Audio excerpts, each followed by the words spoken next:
প্রিয় নবীজি সাল্লাল্লাহু আলাইহি ওয়াসাল্লামের মহব্বত ও আনুগত্য ঈমানের অবিচ্ছেদ্য একটি অংশ। অর্থাৎ আমরা যদি নবীজিকে ভালোবাসি, মৌখিক দাবি করি, সেটা দিয়ে হবে না।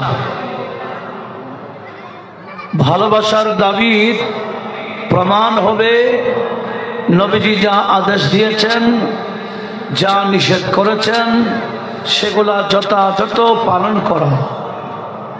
এটার নাম হচ্ছে আনুগত্য। রাসূল পাকের ইতাআত, রাসূল পাকের আনুগত্য স্বীকারের ব্যাপারে আমার আল্লাহ কোরআনে পাকে আমাদেরকে ব্যাপকভাবে তাকিদ দিয়েছেন।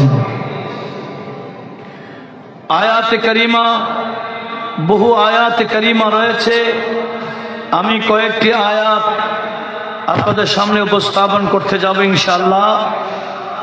এবং যারা যেখান থেকে, বিশেষ করে অনলাইনের মাধ্যমে আজকের মাহফিলের পিছনে প্রবাসী ভাইদের যথেষ্ট অবদান রয়েছে। প্রবাসী অনেক ভাইরা আমাদের সাথে সংযুক্ত আছেন। এটা অনেক অনলাইনের মাধ্যমে বিশাল এক খেদমত।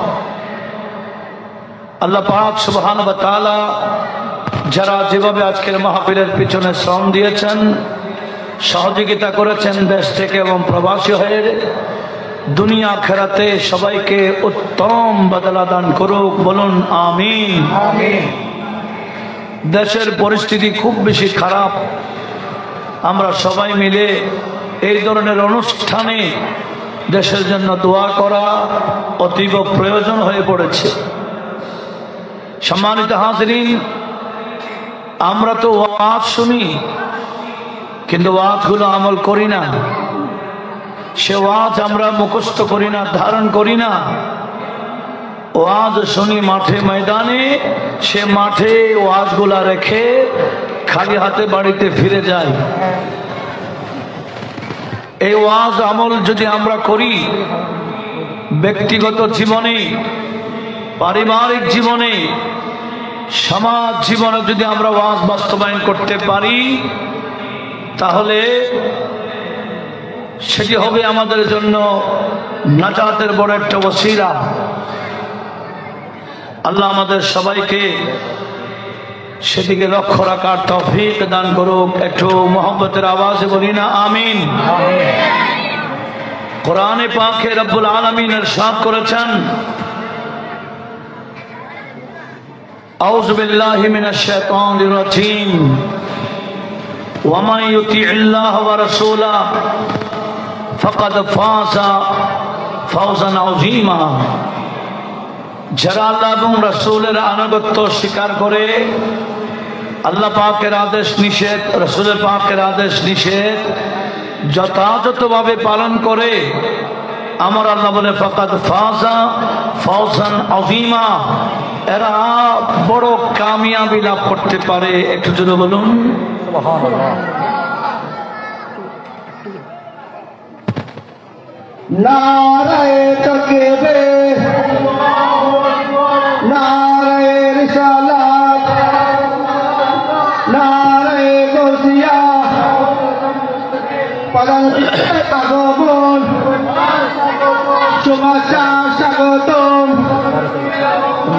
নারায়ে তাকবীর, নারায়ে রিসালাত, নারায়ে গাউসিয়া, প্রধান অতিথির আগমন, আলাদিন জাহাজের আগমন, উমাইরের আগমন। সম্মানিত উপস্থিতি, আজকের মাহফিলকে ধন্য করেছেন, যার জন্য আজকে আমরা 1 বছর শ্রম দিয়ে যাচ্ছি। আজকের মাহফিলে সম্মানিত প্রধান অতিথি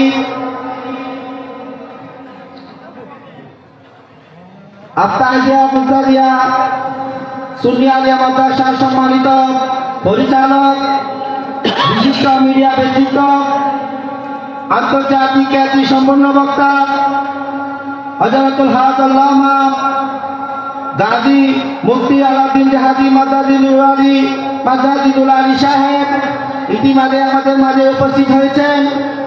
আজকের মাহফিলের সম্মানিত প্রধান বক্তা হযরতুল হাজ আল্লামা মুফতি আবুল হাসান উমাইর রেজি হুজুর মাদাজিদুল আলী সাহেব এতে আমাদের মাঝে আরো উপস্থিত হয়েছেন। আজকের মাহফিলের সম্মানিত সভাপতি চট্টগ্রাম সুগন্ধা জামিয়া মসজিদের সম্মানিত খতিব হযরতুল হাজ আল্লামা হাফেজ মঈনুদ্দিন আল কাদেরী মাদাজিদুল আলী সাহেব। সম্মানিত উপস্থিতি, যারা বিক্ষিপ্ত অবস্থা আছেন অনুরোধ জানাবো নিয়ত করে আসুন, যা শুনবো ইনশাআল্লাহ আমল করব। সেই নিয়তে যদি আসেন বসেন তাহলে আমার আল্লাহ সেই ওয়াজগুলো আমল করার সুযোগ দান করবেন। আল্লাহ আমাদের সবাইকে যা শোনা হয়েছে এবং শোনা হবে সে মোতাবেক আমল করার তৌফিক দিক, আমিন বলি। তাহলে আমার আল্লাহ কি বলছেন?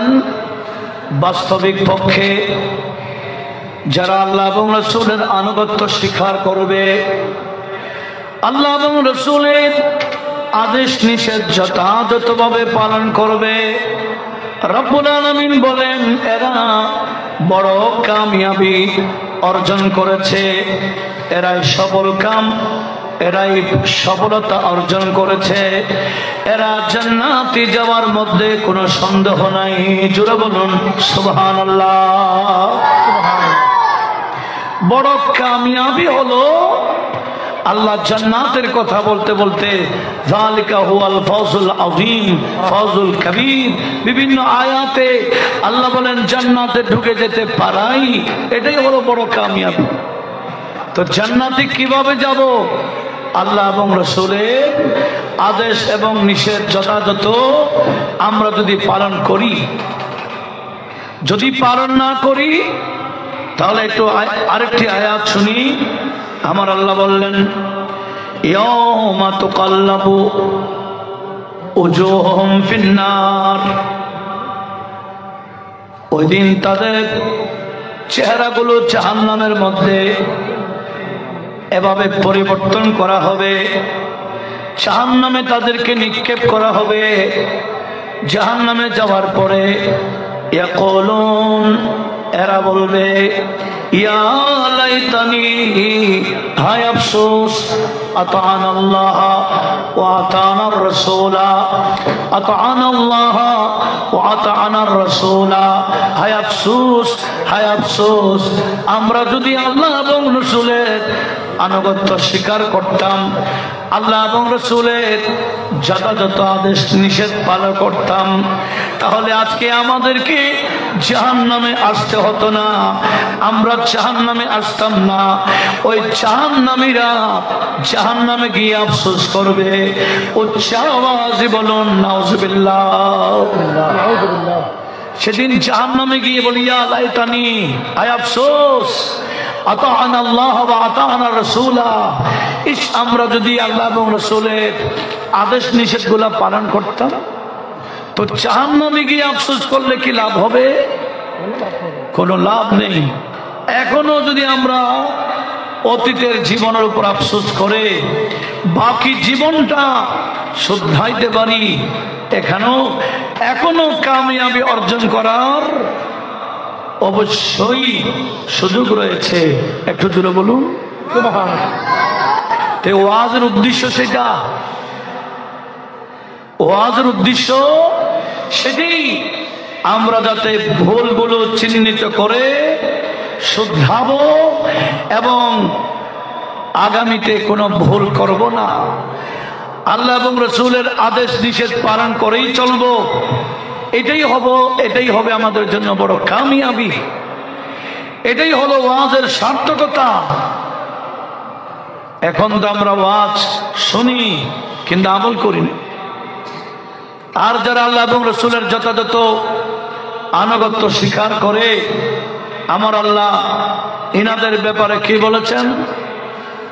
ওয়ামান ইউতিল্লাহ ওয়া রাসূলা ওয়ার রাসূলা, যারা আল্লাহ এবং রাসূলের আনুগত্য স্বীকার করে, যথাযথ শরীয়ত মোতাবেক চলে, রাসূল পাকের সুন্নাহ অনুযায়ী চলে, হালালকে হালাল হিসেবে, হারামকে হারাম হিসেবে জেনে যথাযথ আমল করে, আমার আল্লাহ বলেন ফাউলাইকা মাআল্লাযীনা আনআমাল্লাহু আলাইহিম মিনান নাবিয়্যিন ওয়াস-সিদ্দীকিন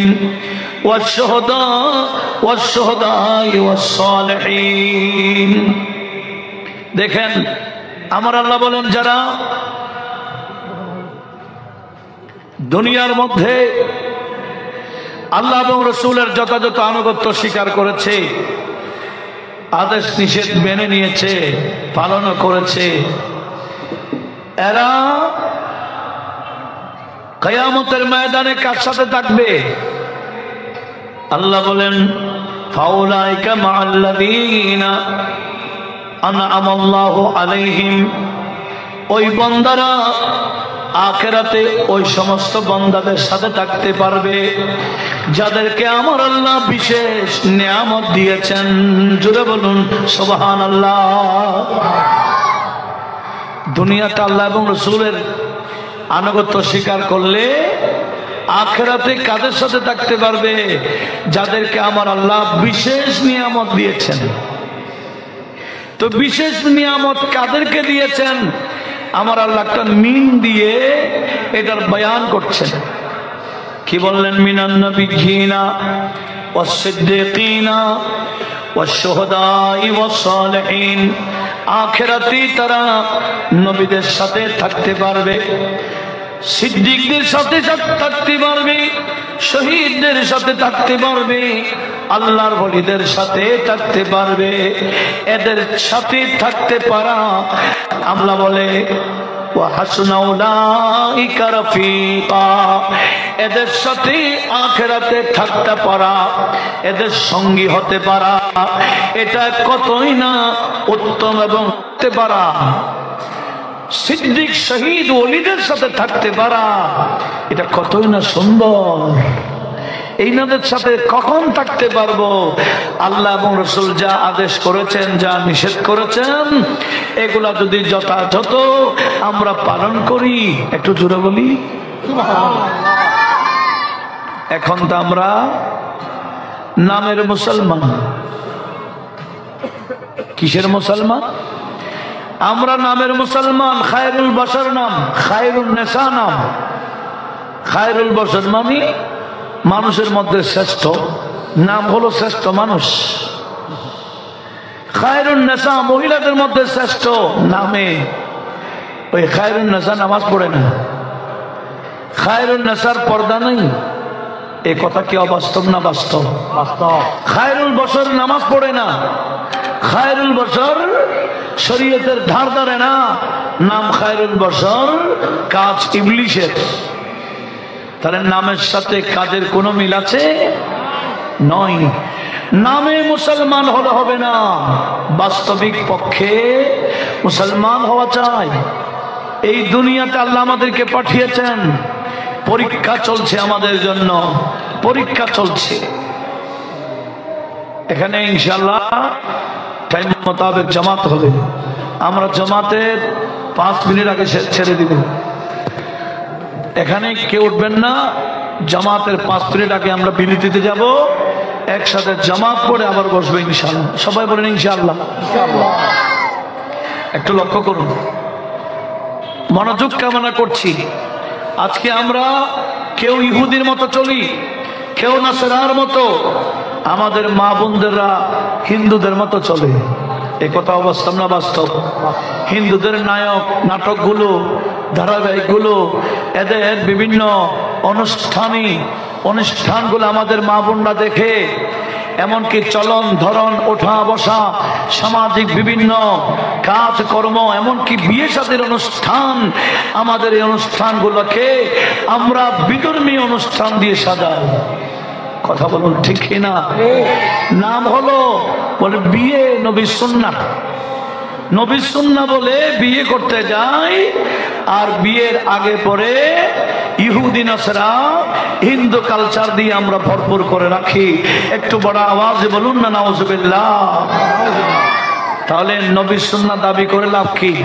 আমরা তো নবীজির সুন্নাহগুলোকে একেবারে কলঙ্কিত করে যাচ্ছি, বেজ্জত করে যাচ্ছি।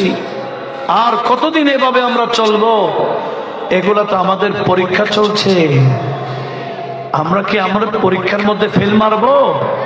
বুখারী মুসলিমের মুত্তাফাক আলাইহি হাদিস, আমার নবীজি বললেন, কুল্লু উম্মতি ইয়াদখুলুনাল জান্নাহ। হে আমার উম্মত শুনো, আমার সকল উম্মত নারী এবং পুরুষ জান্নাতেই যাবে, ইল্লা মান আবা।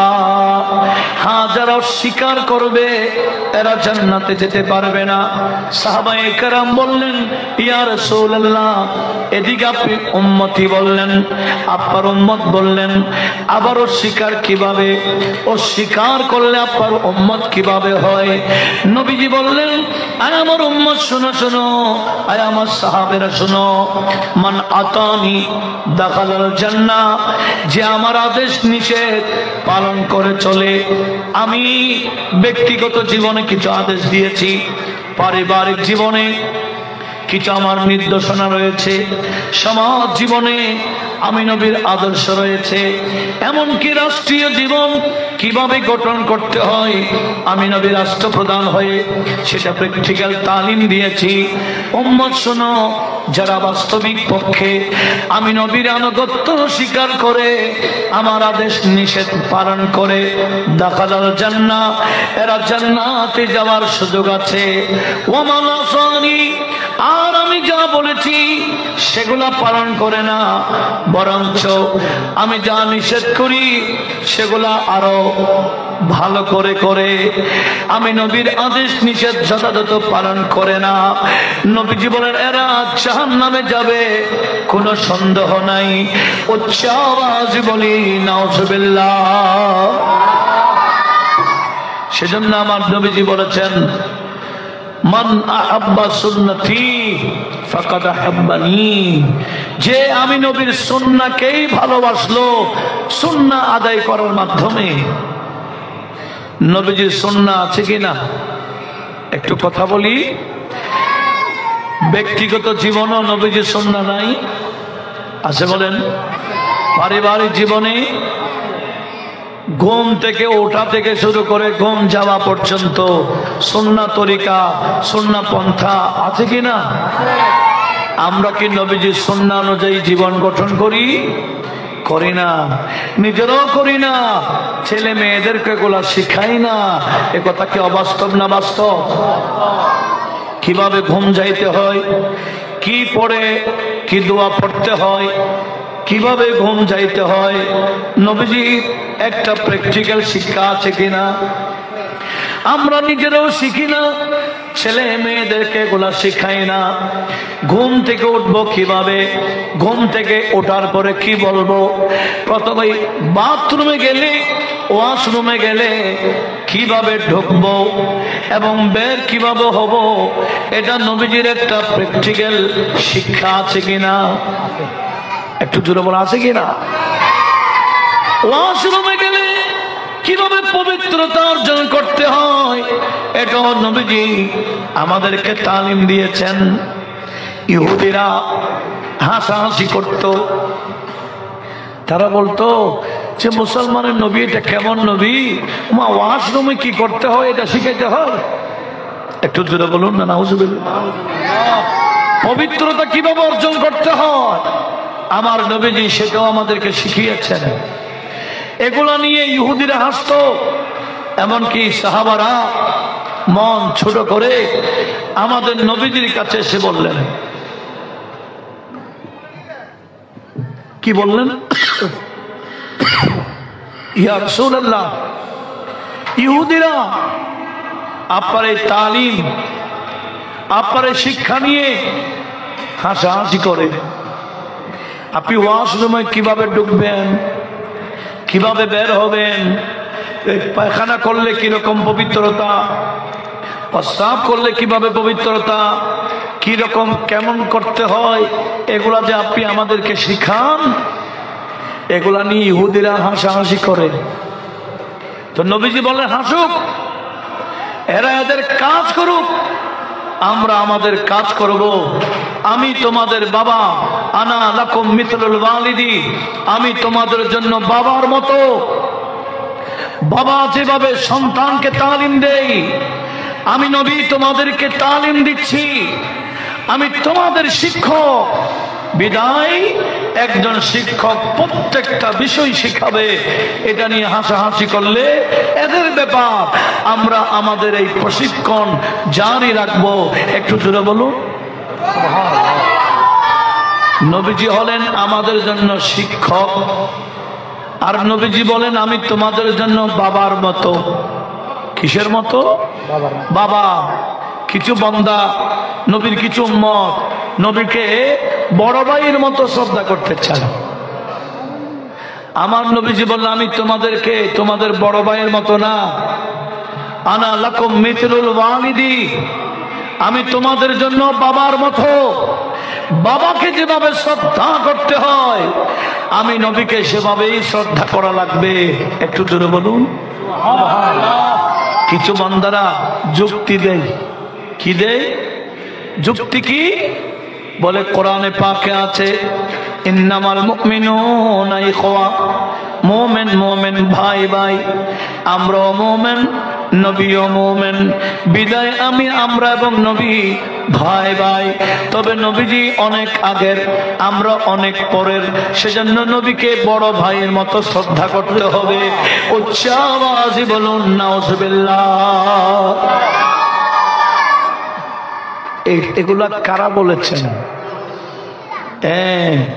দেবন্দিরা, আমাদের দেশের কওমি যারা মাদ্রাসায় পড়ান, ইনাদের মূল তাদের ভিত্তি হচ্ছেন দেওবন্দ মাদ্রাসা। সেই মাদ্রাসার এক হুজুর, ওনার নাম হচ্ছে, যিনি বারাহিনে কাতিআ লিখেছেন, খলিল আহমদ আম্বিচুবি দেওবন্দি। উনি এই কথাটা বারাহিনে কাতিআ নামক কিতাবে লিখে দিয়েছেন যে মুমিন মুমিন ভাই ভাই, নবীও মুমিন, আমরাও মুমিন, বিদায় নবী এবং আমরা ভাই ভাই। আর একটু জোরে বলুন। এই যুক্তিতে গেলে তো কোরআন শরীফে তো আল্লাহর নামও মুমিন বলা হয়েছে। আমরা সূরা হাসরের লাস্ট আয়াতগুলো পড়ি কিনা? সেখানে আল্লাহর গুণবাচক নামের মধ্যে মুমিন আছে কিনা? হু আল্লাহুল্লাযী লা ইলাহা ইল্লাহু, তারপরে আল মালিকুল কুদ্দুসুস সালামুল মুমিন আছে কিনা? মুমিন।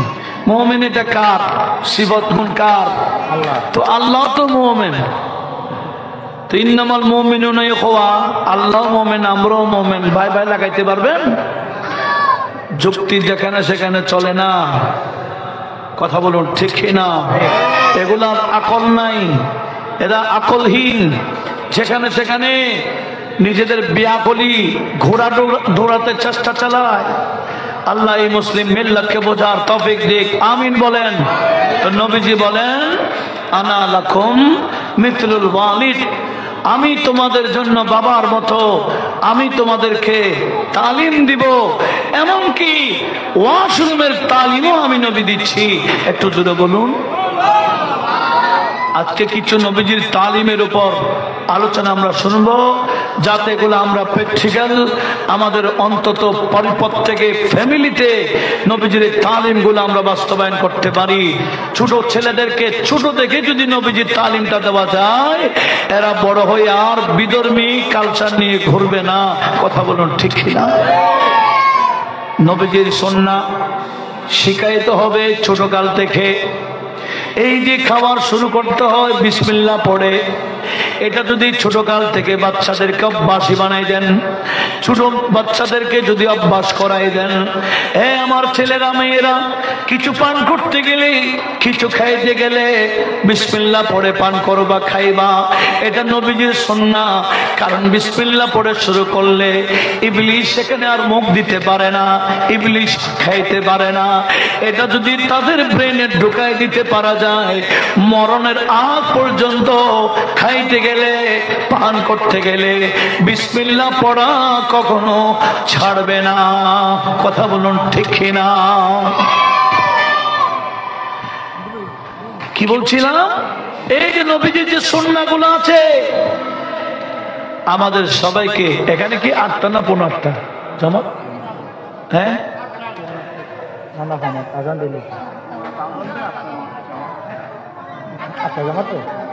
এখন 8টায়।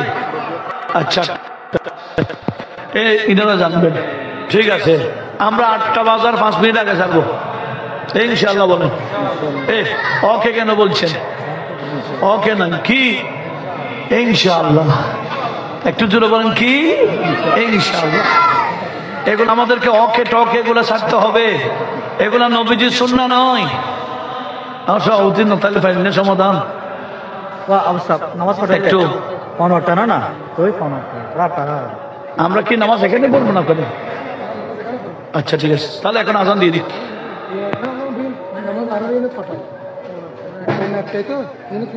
তাহলে আজান দিয়ে দিক, আজান দিয়ে দিক, বাকি আলোচনা ইনশাআল্লাহ।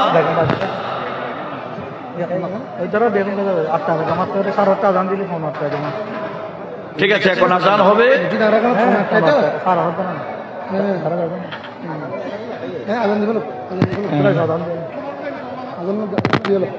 আপনার কাতারবন্দি হয়ে যান, দিকে কাতারবন্দি হয়ে যান।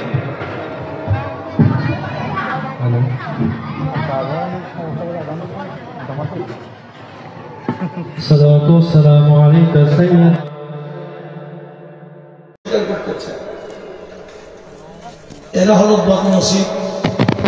কি পোড়া কুফার, এদের নসিবে সবে বরাত নাই। সবে বরাত পাওয়া এটা নসিবের বিষয়। ওই দিন তো আল্লাহ ব্যাপকভাবে মাফ করবেন। যারা গুস্তাখে রাসূল এদের জন্য তো ক্ষমা নাই, সেজন্য সবে বরাতের বিপক্ষে বলছে। এরা নিজেরাও জানে না এগুলা বলা মানে এরা মালুম হচ্ছে। এরা বেদাত বলবে আর আমরা ইবাদত করব। কথা বলুন ঠিক না? এবার এরা বলবে কি বেদাত, আর আমরা করব ইবাদত। রাত ভর ইবাদত করব, পরের দিন রোজা রাখবো, সবাই একসাথে বলি ইনশাআল্লাহ। সেদিন মালাকুল মউতের হাতে আমাদের কারা আগামী 1 বছরের ভিতরে কবরস্থানে চলে যাবে, তাদের নাম মালাকুল মউতের হাতে উঠাই দেয় এবং বলা হয় উকবুজ মান ফি হাদিহি সাহিবা। এই লিস্টিতে যাদের যাদের নাম আছে আগামী 1 বছরের ভিতরে কবরবাসী যারা যারা হবে, এদের নাম এই লিস্টিতে আছে। তুমি মালাকুল মউত নির্দিষ্ট টাইম অনুযায়ী তাদের রূহগুলা কবজা করে নিবা। একটু জোরে বলুন। কারা কয়দিনের জন্য আসছি আমরা কি জানি? আগামী শবে বরাত নাকি এই শবে বরাত আসার আগে আগে কবরের জায়গা, এটা তো কেউ জানি না। আমরা মায়ের গর্ভে থাকতেই নির্দিষ্ট আজল নিয়ে আসছি। কারা কখন মারা যাব সেটা মায়ের গর্ভে থাকতেই কুদরতি ব্যবস্থাপনায় আমার আল্লাহ লিখে দিয়েছেন। একটু জোরে বলি। সেজন্য প্রত্যেকের উচিত, এই দুনিয়া স্থায়ী নয়। অনেকে বলে আরে মরণ তো একদিন আছে, মরবরি। কি মরণ মানে কি শেষ না শুরু? মরণ মানে কি শেষ না শুরু? হয়তো আরাম শুরু, নতুবা বেরাম শুরু। কথা বলুন ঠিক না? কবরের মধ্যে আরামও আছে, ব্যারামও আছে। যারা বাস্তবিক পক্ষে নবীজির শরীয়ত এবং সুন্নাত মোতাবেক চলে কবরে যায়, কবর তাদের জান্নাতের বাগান হয়ে যায়। আর যারা নবীজির শরীয়ত সুন্নাতের বিপরীত চলে এদের কবরগুলা জাহান্নামের গর্ত হয়ে যায়। সেজন্য আমাদের প্রত্যেকের উচিত, এখনো সময় আছে, সুযোগ আছে তওবা করা, আগামী জীবন শুধরাবার, শুধু নিজেরটা না পুরা ফ্যামিলি। কার বললাম? শুধু নিজে নামাজ পড়লে হবে না, নিজে নবীজির শরীয়ত মোতাবেক চললে হবে না, নবীজির সুন্নাহ মোতাবেক নিজে চললে হবে না, পুরা ফ্যামিলিকে শরীয়ত মোতাবেক চলানোর দায়িত্ব আমাদের। কথা বলুন ঠিক কিনা? আমরা নিজেরাই শরীয়ত পালন করলে কাজ হবে না যতক্ষণ আমরা নিজেদের ফ্যামিলিকে, পরিবারে যারা সদস্য আছে এদেরকে শরীয়ত মোতাবেক গাইড করব না। এদের কারণে আমাদেরকে লাঞ্ছিত হতে হবে, রব্বুল আলামিনের দরবারে জবাব দিতে হবে। নবীজি বলেন কুল্লুকুম রাইন ওয়া কুল্লুকুম রাইন আন কুল্লুকুম মাসউলুন আন রায়াতিহি। নবীজি বললেন, এ আমার উম্মত, তোমরা প্রত্যেকেই নিজেদের ব্যাপারও আল্লাহ পাকের দরবারে তোমাদেরকে প্রশ্ন করা হবে। এমনকি নিজেদের ফ্যামিলির ব্যাপারে সদস্য যারা আছে, অধীনস্থ যারা আছে, এদের ব্যাপারও রব্বুল আলামিন আমাদেরকে প্রশ্ন করবে। শুধু নামাজ আমরা পড়েছি অতটুকু না, ছেলেরা মেয়েরা নামাজ পড়েছে কিনা উত্তর আমাদেরকে দিতে হবে। স্ত্রী নামাজ পড়েছে কিনা, পর্দাশীল ছিল কিনা, এটা স্বামীকেই উত্তর দিতে হবে। সেজন্য অনেক মা বাবা জাহান্নামে যাবে ছেলে মেয়েদেরকে গাইড না করার কারণে। অনেক স্ত্রীকে গাইড না করার কারণে স্বামীকেও জাহান্নামে যেতে হবে। উচ্চ আওয়াজে বলুন নাউজুবিল্লাহ। সেজন্য কোরআনে পাকে আমার আল্লাহ ইরশাদ করেছেন, ইন্নামা আমওয়ালুকুম ওয়া আওলাদুকুম ফিতনা। বান্দা আমার, আমি আল্লাহ তোমাদের সম্পদ দিলাম, সন্তানাদি দিলাম, এটা এমনি নয়, ফিতনা স্বরূপ, পরীক্ষা স্বরূপ। এই সম্পদ কিভাবে অর্জন করছো, কিভাবে ব্যয় করছো, এগুলার কারণে তোমরা লাঞ্ছিত হবে, অনেক সময় জাহান্নামে যেতে হবে। আবার সন্তানকে গাইড না করার কারণে অনেক মা বাবাকে জাহান্নামে যেতে হবে। এটাই হবে পরীক্ষা। উচ্চ আওয়াজে বলুন সুবহানাল্লাহ। অধিকাংশ মুসলমান সন্তানাদির ব্যাপারে, সম্পদের ব্যাপারে এই দুই পরীক্ষায় ফেল মারবে। কথা বলুন ঠিক কিনা? কয় পরীক্ষা? একটা সম্পদের পরীক্ষা, আর একটা হলো সন্তানের পরীক্ষা। সন্তানের পরীক্ষা মানে সন্তানে দিবে না, মা বাবা দিবে। এই পরীক্ষা মা বাবাকে দিতে হচ্ছে।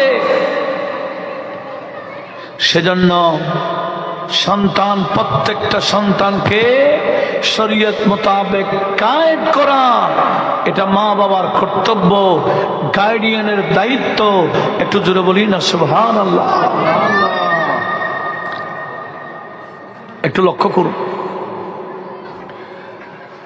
যারা বাহিরে আছেন, মাহফিল আপনাদের, এটাকে সুন্দর করার দায়িত্ব আপনাদের। যারা স্বেচ্ছাসেবী, এখন আপনাদের কোনো দায়িত্ব নেই, দায়িত্ব হবে তাবরুক দেওয়ার সময়। এখন সবার দায়িত্ব একটাই, কোথায় বসে যাব? বাহিরে আছেন যারা, একজনও কাঠ নিয়ে দাঁড়ায় থাকবেন না। মাহফিল এটা আপনাদের, সৌন্দর্য রক্ষা করার দায়িত্ব আপনাদের। সবাই বসে যান। এমন শুধু বসলে হবে না, কি বলা হচ্ছে এগুলো লক্ষ্য করতে হবে, সেই মোতাবেক বাকি জীবন শুধরাইতে হবে, তখন মাহফিলের সার্থকতা। আমি আওয়াজ করে গেলাম না, আমি চলে গেলাম আওয়াজ দিয়ে, কোনো কাজ হলো না, এটার নাম ওয়াজ নয়, এটার নাম আওয়াজ। ওয়াজ শুনতে হবে এবং আমল করতে হবে, তখন এই ওয়াজ হেদায়েতের মাধ্যম হবে, আখিরাতে আমাদের নাজাতের ওসিলা হবে। একটু বড় আওয়াজে বলুন ইনশাআল্লাহ। লক্ষ্য করুন, তাহলে অধিকাংশ বান্দারা দুই বিষয়ে ফেল মারবে। একটু কথা বলেন, কয় বিষয়ে? একটা বিষয়ের নাম সম্পদ, আরেকটা বিষয়ের নাম আওলাদ, সন্তানাদি। এখন একটু চিন্তা করুন তো, অধিকাংশ মানুষ সম্পদ যে অর্জন করতেছে, হালাল হারাম যাচাই বাছাই কি করতেছে? হ্যাঁ, হালাল হারাম যাচাই বাছাই করতেছে না। কেন? তার ব্যাংকে জমাই দিলে খুশি, কিন্তু ব্যাংক থেকে তুলতে পারবে কিনা সিগনেচার দিয়ে, এটার কোনো গ্যারান্টি আছে? 1000 কোটি টাকা থাকলেও মন ভরে না, ব্যাংক দেশেরটা ভরে গেছে, বিদেশে ব্যাংকে রাখা শুরু। কথা বলুন ঠিক কিনা? দেশের ব্যাংক কি পড়ে গেছে, ভরপুর হয়ে গেছে, এখন বিদেশে ব্যাংকে এগুলো রাখে। অনেকে দেশের মধ্যে বিল্ডিং করতে করতে আর কত করবে, দেশের বাইরে করা শুরু। অনেকে দেশের মধ্যে জায়গা প্লট নিতে নিতে অনেকগুলা নিল, এখানে আর কত নিবে, বাইরে গিয়ে নিচ্ছে। কথা বলুন ঠিক কিনা? এগুলা কি হালাল না হারাম? অধিকাংশ হারাম। হালাল আছে মুষ্টিময় কিছু, অধিকাংশ কি হারাম। হারামের টাকা দিয়ে বিল্ডিং করলেন, এই বিল্ডিং কয়দিন থাকবে? এই বিল্ডিং এর মধ্যে আপনিও থাকবেন আর কত?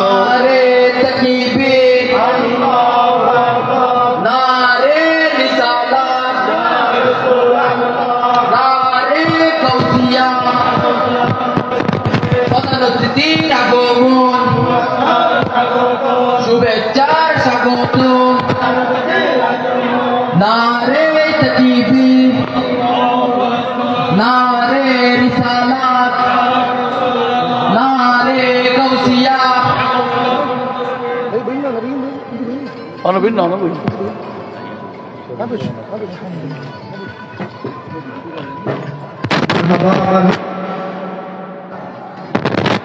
আপনাকে ধন্যবাদ।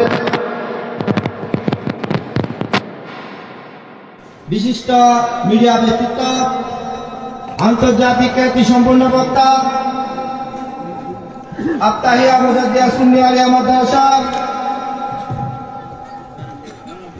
পরিচালক হযরতুল হক আল্লামা গাজী মুফতি মোহাম্মদ আলাউদ্দিন জাহাদি মাদ্রাজিলুল আলী সাহেব, আমি হুজুরকে আমাদের ইন্তেজামিয়া কমিটির পক্ষে হতে জানাই আন্তরিক মুবারকবাদ ও লাল গোলাপের শুভেচ্ছা। সম্মানিত উপস্থিতি, উনি মেহমানের একটা সম্মান আছে কিনা অনুরোধ জানাবো। এখনো যারা বিক্ষিপ্ত অবস্থা আছে সবাই চলে আসুন, মাহফিলে বসে যান। নির্দিষ্ট টাইমে এখানে মাহফিল শেষ হয়ে যাবে ইনশাআল্লাহ। আমি কথা বাড়াবো না, এটাই বলবো, বর্তমান অধিকাংশ মুসলমান পরীক্ষায় কি পাশ করছে না ফেল মারতেছে? এই দুনিয়া এটাই আমার নবীজি ভয় পেয়েছে। বুখারী শরীফে যেটা হাদিস তাকরার হয়েছে, উহুদের ময়দানে সাহাবায়ে কেরামের অনুসে নবীজি ওয়াজ করতে গিয়ে যে কথাটা কিয়ামত পর্যন্ত উম্মতের জন্য ওয়াজ করে গেছেন। নবীজি বলছেন ইন্নী লাস্তু আখশা আলাইকুম তুশরিকু বাদি। হে আমার উম্মত, আমার ইন্তেকালের পরে তোমরা শিরক করবা এই ভয় আমার নাই। আমি জানি তোমরা শিরক করবা না, এটা আমার জানা আছে। বিদায় শিরকের ব্যাপারে আমার কোনো ভয় নাই। তবে ওয়ালাকিন আখশা আলাইকুমুদ দুনিয়া আন তানাফাসু ফিহা। আমি তোমাদের ব্যাপারে ভয় পাচ্ছি তোমরা দুনিয়াবাজ হবে। এই দুনিয়া অর্জন করতে গিয়ে আখিরাতের কোনো প্রস্তুতি নিবে না, কবরের প্রস্তুতি রাখবে না, নবীজির শরীয়ত সুন্নতের ধার ধারবে না। এটাই আমি নবী ভয় পাচ্ছি। জোরে বলুন নাউজুবিল্লাহ। নবীজি যে বিষয়টা ভয় পেয়েছেন, এখন শতকরা আমার মনে হয় 90% মুসলমান এই কাজে আসি। দুনিয়া কি নিয়ে? দুনিয়া নিয়ে। অনেক সময় দেখা যায় পীর সাহেবের ছেলেদের মধ্যে মারামারি, তাও কি নিয়ে? তরিকত নিয়ে না দুনিয়া নিয়ে? আর একটু জোরে বলো। সবাই চাই দান বাক্সের মালিক হবে, সবাই চায় মহিষের মালিক হইতে। কথা বলুন ঠিক কিনা? এই দুনিয়া যেখানে ঢুকে গেছে সেখানে তাফরাকা শুরু। আজকে দেখেন কিছু মুসলমান, নামদারি কিছু মুসলমান দুনিয়া অর্জন করার জন্য তাফসীরুল কোরআনকে শুরু করেছে। কথা বলুন ঠিক কিনা? মাহফিল দিয়েছে কোরআনের তাফসীর, আর করছে চাঁদাবাজি। চাঁদাবাজি মানে যতটুকু লাগবে তত তা দিতে হবে, না তোমার দোকানদারি করতে পারবে না। এটার নাম কি? অনুদান না চাঁদাবাজি? চলে কিনা? এই গোটা বাংলাদেশে চলতেছে, শুধু চট্টগ্রামে না। এরা শুরু করেছে কোরআনকে, কিন্তু অর্জন করছে কি? দুনিয়া। কিছু বান্দা শুরু করেছে তরিকতকে, কিন্তু অর্জন করছে দুনিয়া। তবে মনে রাখবেন, আমার নবীজি ইরশাদ করেছেন, মুসনাদে শিহাবে ও হাদিসটা রয়েছে, হাদিসে কুদসি।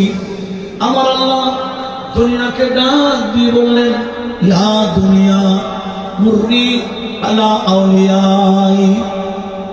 এ দুনিয়া, আমার যারা বন্ধু, আমার যারা বলি, তুই দুনিয়া তাদের সামনে পিতা হয়ে থাকবি। ফালা তাহলাউ বিলাহুম, আমার বন্ধুদের সাথে তুই মিষ্টি হতে পারবি না। আমার কোন ওলি যাতে তুই দুনিয়াকে দেখতে না পারে, পছন্দ না করে। আমার বন্ধুরা যাতে আমি আল্লাহকে ভালোবাসে, আমার ভালোবাসাই প্রাধান্য দেয়। আমার ওলি মানে যারা আমাকে ভালোবাসে, আর দুনিয়াকে যারা ভালোবাসে, এরা আউলিয়া দুনিয়া, এরা দুনিয়ার বন্ধু। আল্লাহর বন্ধু কখনো হতে পারে না।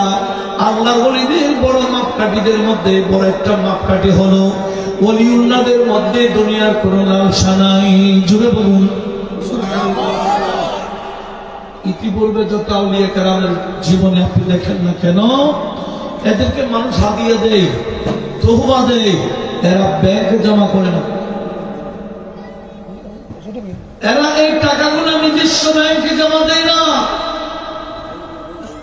এগুলা মানুষের হাদিয়া দিয়ে ওনারা দিনী প্রতিষ্ঠান কায়েম করেছেন। কথা বলুন ঠিক কি? লিল্লাহ বোর্ডিং খুলে দিয়েছেন, লঙ্গরখানা খুলে দিয়েছেন, মুসাফিরখানা খুলে দিয়েছেন, জনকল্যাণমূলক কাজের মধ্যে ব্যয় করেছেন। একটু জোরে বলুন। কারা? আউলিয়া কেরাম। এই আউলিয়া কেরামের ভিতরে দুনিয়ার কোন লালসা, যার ভিতরে দুনিয়ার লালসা ঢুকে গেছে, বুঝবেন এমনি নামে ওলি। ওই আল্লামা রুমি বলেছেন, নাম ওলি কার শয়তান, নাম হলো ওলি, কাজ হলো শয়তানের। একটু জোরে বলুন না নাউজুবিল্লাহ। অনেক বান্দারা মাজারের ভিতরে মহিলারা ঢুকতে পারে না। কথা বলুন ঠিক কিনা? সরাসরি মাজারের ভিতরে ঢোকার কোন অনুমতি মহিলাদের নাই। হ্যাঁ, কোন মাজার কেন্দ্রিক মহিলাদের ইবাদতখানা যদি পর্দা সহকারে থাকে, সেখানে যাওয়ার মধ্যে শরীয়ত অনুমোদিত কোনগুলা আলাদা মহিলাদের ইবাদতখানা যদি সব পর্দা সহকারে থাকে, সরাসরি মাজারের ভিতরে ঢোকা মহিলাদের অনুমতি নাই। কিন্তু মাজার যারা পরিচালনা করে এরা বলে না মাজার মহিলাদেরকে ঢোকার সুযোগ করে দিবে। কেন বলে? দান বাক্স দিবে, মহিলারা বেশি দেয়, মহিলারা মাজারের টাকা বেশি দেয়। হুমা, তাহলে বোঝা গেল শরীয়ত দরকার নাই, আমার টাকার দরকার। কথা বলুন ঠিক না? এভাবে আমি যদি বলতে যাই, দুনিয়া অর্জন করতে গিয়ে আমরা শরীয়তকে কত দূরে ফেলে দিয়েছি, আল্লাহ এবং রসুলের আদেশ নিষেধকে আমরা যে কত ছুঁড়ে মেরেছি, এটা বয়ান দিয়ে শেষ করা যাবে না। আমার নবীজি সেটাই ভয় পেয়েছেন। নবীজি বলেন, আমার ভয় হচ্ছে তোমরা দুনিয়া অর্জন করতে গিয়ে দুনিয়াও বরবাদ করবে, আখিরাত তো বরবাদ করে ফেলবে, এটাই আমার ভয় হচ্ছে। নতুবা তোমরা শিরক করবে, এই ভয় আমার নাই। একটু জোরে বলুন। কথায় কথায় শিরক, কথায় কথায় বেদাত, এগুলা মুসলমানদেরকে শিখাইছেন ইহুদিরা। কারা? আর একটু জোরে বলুন। আমাদের দেশে মুসলমান দুই ধরনের, একটু খেয়াল করো আমার কথা, এখানে শেষ। কয় ধরনের? একটা ইসলাম হলো মদিনা শরীফের ইসলাম, আর একটা ইসলামের প্রতিষ্ঠাতা ইহুদি। ইতিপূর্বে যত বাতিল ফিরকা হয়েছে আপনি তথ্য নিয়ে দেখেন, সমস্ত বাতিল ফিরকার প্রতিষ্ঠাতা মূলত ইহুদি। খারিজি বলেন প্রতিষ্ঠাতা ইহুদি, শুরু করেছে মুসলমান। রাফেজি বলেন, শিয়া বলেন ইহুদি, এবং বর্তমানে লামা সাবি বলেন ইহুদি, ওয়াহাবি ফিরকা বলেন ইহুদি, মওদুদি ফিরকা বলেন ইহুদি। এরা ইসলাম, এদেরকে ইসলাম শিখিয়েছে ইহুদিরা। এরা ইসলাম মদিনারটা পায় নাই, মদিনার ইসলাম নিয়ে আসতেন আল্লাহর ওলিরা। তারা ওলিউল্লাহদের দরবারে মদিনা শরীফের ইসলাম পাওয়া যায়, আর ইহুদি নসরার বানানো ইসলাম এগুলা বাতিল ফিরকার ব্যানারে পাওয়া যায়, এদের কিতাবে পাওয়া যায়। কথা বলুন ঠিক না? সবাই বরাব নাই বলতেছে, শিখেছে কারা? একটু জোরে বলেন। নতুবা তো এটা কোরআন হাদিসের একেবারে, আচ্ছা কোরআন শরীফ একটা আপনি রাখেন, হাদিসের বাক্য বাদ দিতে পারবেন? অগণিত হাদিসে বাদ আছে, এতগুলো হাদিস থেকে মানা কেন? নসিব খারাপ। প্রত্যেকটা বিষয়ে এরকম তাফরাকা করে দিয়েছেন, পৃথক পৃথক করে দিয়েছেন মুসলমানদের ভিতরে ইহুদিরা। এরা বলে, এগো মুসলমান, দুইটা কাজ করে দিলে বস্তা বস্তাও টাকা দিব। কয়টা কাজ? একটা বলল শিরিক বলতে হবে, মুসলমানের নবীর সম্মানার্থে কিছু করতে গেলে শিরিক বলবে, আর মুসলমানের নবীকে সম্মান মহব্বত করতে গেলে কিছু করতে গেলেই বেদাত বলবে। এই বেদাত এবং শিরিক দুটোটা যদি আম করে দিতে পারো, তোমাদের জন্য বস্তা বস্তা টাকা দিবে ইহুদিরা। আমাদের দেশে কিছু মাদ্রাসা প্রতিষ্ঠা হয়েছে, এই মাদ্রাসাগুলোর টাকা মুসলমানদের টাকা নয়, ইহুদির টাকা দিয়ে চলে। সরকারি অনুদান লাগে না, এদের কাছে বস্তা বস্তা টাকা আসে। আমরা একটা প্রতিষ্ঠান করলে 6 মাসও একটানা করতে পারি না, কত কষ্ট হয়। দেশীয় টাকা, বিদেশি টাকা, আমাদের প্রবাসী ভাইদের টাকা অনুদান দিয়ে মাদ্রাসা করলো, 7 জমাইতে আমাদের খবর হয়ে যায়। কিন্তু ইহুদি এজেন্ডা বাস্তবায়ন করার জন্য মাদ্রাসা প্রতিষ্ঠা করলে 6 মাসে 6 তলা হয়ে যাবে। কথা বলুন ঠিক না? এরকম ইহুদি এজেন্ডা বাস্তবায়নকারী আমাদের দেশে বহু মাদ্রাসা আছে, বিদায় বিদায় মাদ্রাসা আছে। সেজন্য আমাদের উচিত এই বিষয়গুলো সতর্ক থাকা। আমরা কি মদিনার ইসলাম নিব, না ইহুদি নাসারারা যে ইসলাম শিখাইছে সেটা নিব? ইহুদি নাসারার ইসলাম পাওয়া যায় বাতিলদের কাছে, আর ওলিউল্লাহদের কাছে পাওয়া যায় মদিনার ইসলাম।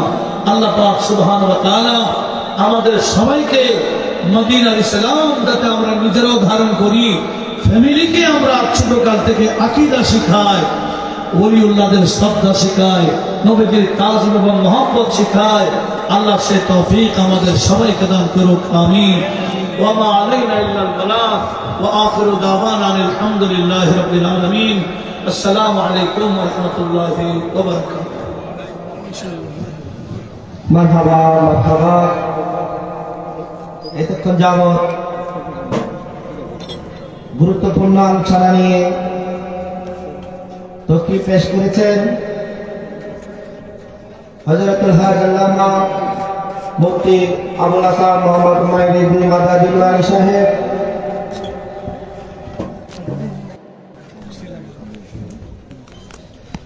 সম্মানিত উপস্থিতি,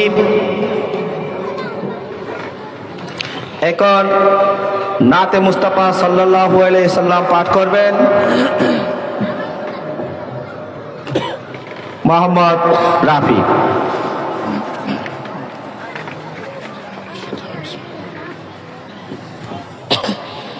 আসসালামু আলাইকুম ওয়া রাহমাতুল্লাহি ওয়া বারাকাতুহু।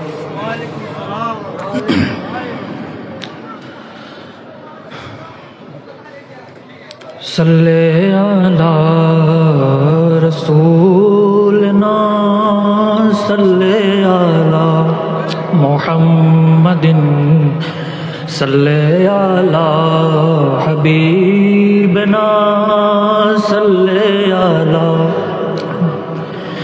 اے چہرائے زیبائے تو رش کے بتان آزری،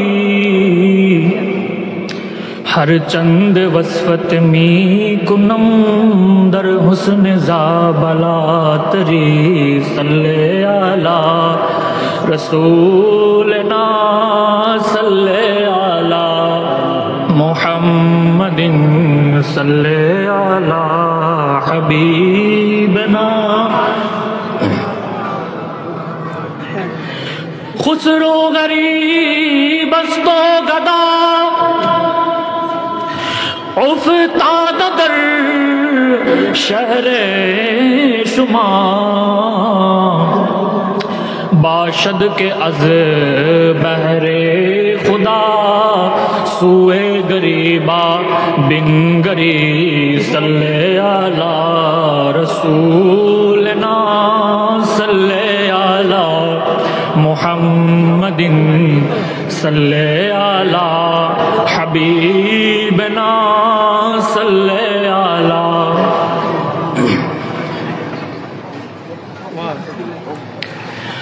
سباب سوئے مدینہ روکن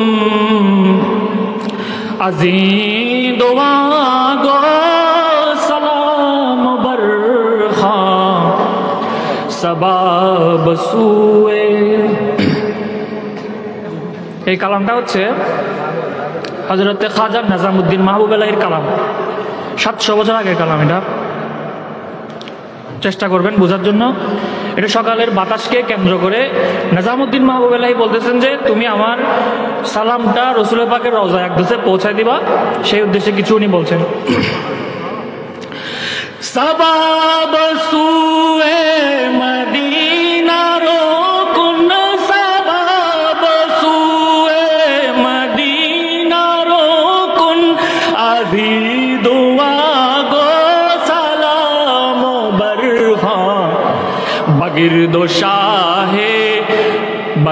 و شاہ مدینہ گردو بسد تذر و پیام برخاں صلاۃ ربی علی محمد سلام ربی علی محمد صلاۃ ربی علی محمد سلام ربی علی محمد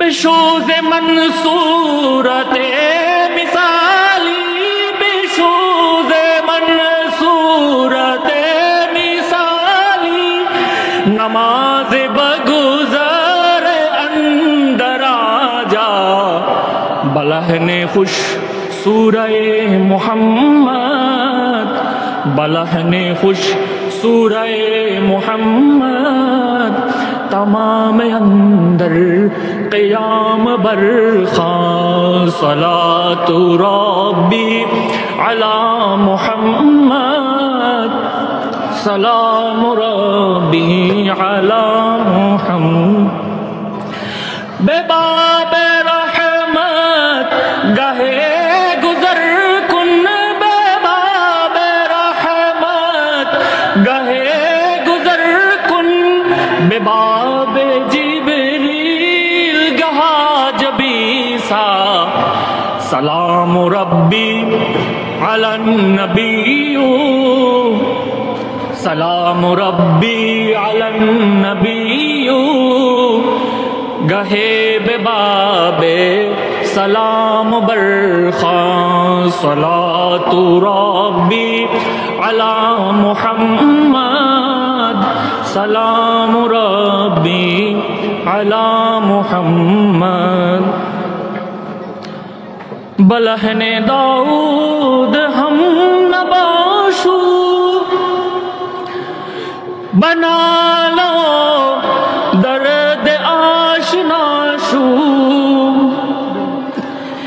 بلہن داؤد ہم نباشو بلہن داؤد ہم نباشو بلہن داؤد ہم نباشو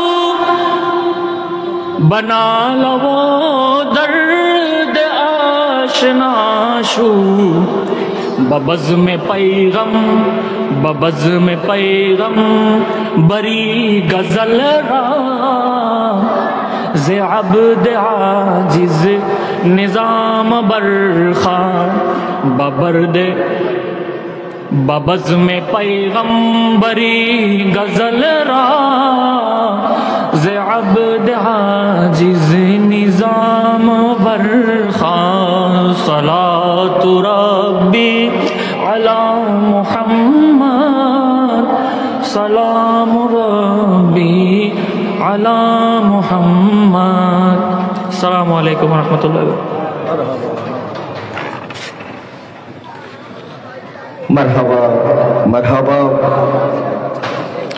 সম্মানিত উপস্থিতি যার জন্য আজকে আমরা এক বছর যাবত পরিশ্রম করে যাচ্ছি আজকের মাহফিলের প্রধান মধ্যমণি আজকের মাহফিলের সম্মানিত প্রধান অতিথি আন্তর্জাতিক খ্যাতি সম্পন্ন বক্তা বিশিষ্ট মিডিয়া ব্যক্তিত্ব আফতাহিয়া মুজাদ্দিয়া সুন্নি আলিয়া মাদ্রাসার সম্মানিত পরিচালক হযরতুল হাজ আল্লামা গাজী মুফতি মোহাম্মদ আলাউদ্দিন জাহাদি মাজাজিলুল আলী সাহেব আমি হুজুরকে আমাদের ইন্তজামিয়া কমিটির পক্ষ হইতে একটি বিষয় দেওয়া হয়েছে পবিত্র ঈদে মিলাদুন নবী সাল্লাল্লাহু আলাইহি ওয়াসাল্লাম ও ফাতিহা ইয়াজদাহুম ও সমাজ ও রাষ্ট্র গঠনে তার ভূমিকা আমি হুজুরকে তার মূল্যবান আশিস বাণী পেশ করার জন্য সবিনয় অনুরোধ জানাচ্ছি নারায়ে তাকবীর আল্লাহু আকবার নারায়ে রিসালাত ইয়া রাসূলুল্লাহ নারায়ে গাউসিয়া ইয়া গাউসুল আজম দস্তগীর প্রধানত্বের আগমন শুভেচ্ছার স্বাগতম শুভেচ্ছার স্বাগতম প্রধানত্বের আগমন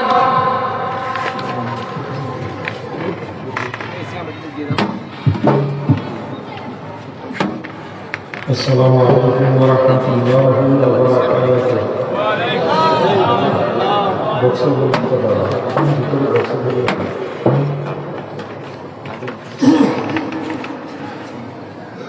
الحمد لله وحده لا شريك له وحده ذو وحدة واقتدار